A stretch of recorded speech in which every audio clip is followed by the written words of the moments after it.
Welcome to Mentor Leadership.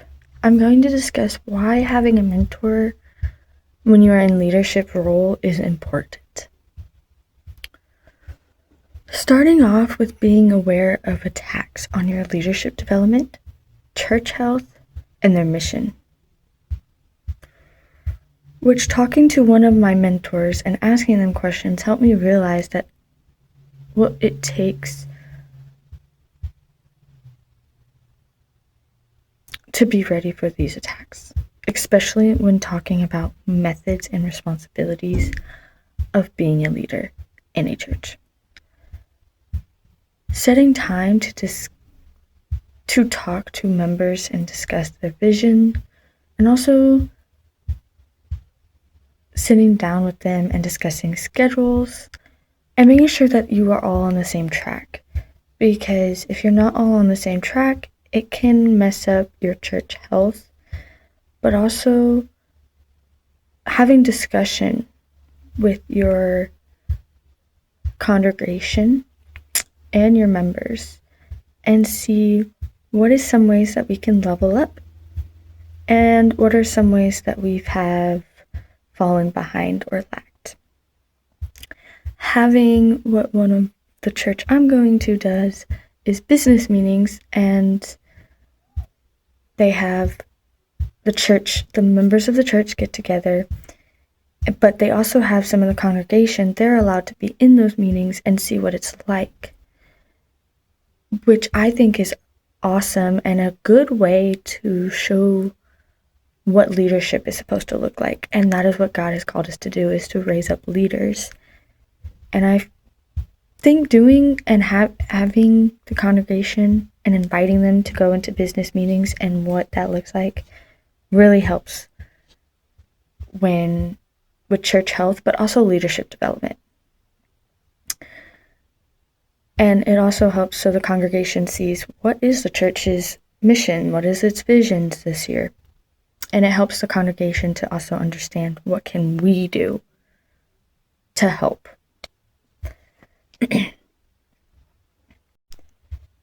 Now, for leaders, there are other responsibilities that the leaders and the members have. Leaders' responsibilities is ministering to all ages, which is children, youth, and adults. Then there's also coordinating all departments, which is Christian education, men and women's ministries, boys and girls ministries, youth, music or worship, and side groups like prison ministries, colleges, and etc. There's also motivating leadership, which is soul winning church, classroom church, life situation church, social actions, and general practitioner. And those 5 ways are ways that you can motivate other leaders. You can go into the colleges, and you can go into the prisons and go in and show them what leadership is like. Which goes into my next statement is, if you do not have a mentor, you will have a hard visual source. And visual source is emotional health and also forming realistic expectations. If you don't have a mentor to show you how to lead, but also picking you up and giving you encouragement, but also showing you, hey, this area you need to work on. Because if you don't have a mentor showing you how to lead, how are you going to lead others? You need members, because you can't carry the weight of the church on yourself. You need as many members as how many the church needs.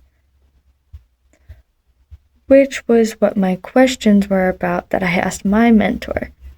The other reason to have a trusted mentor .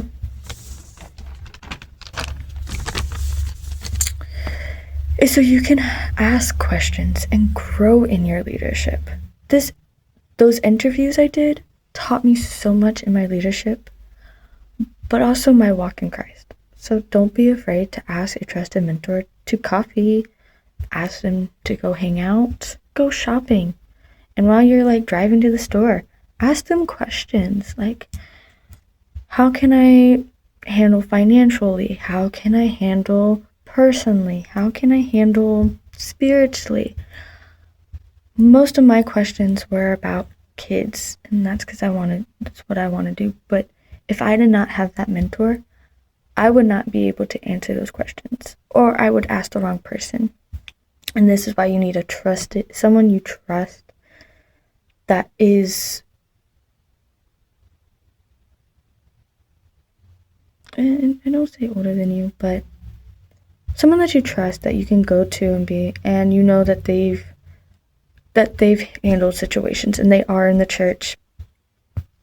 Someone who is a pastor,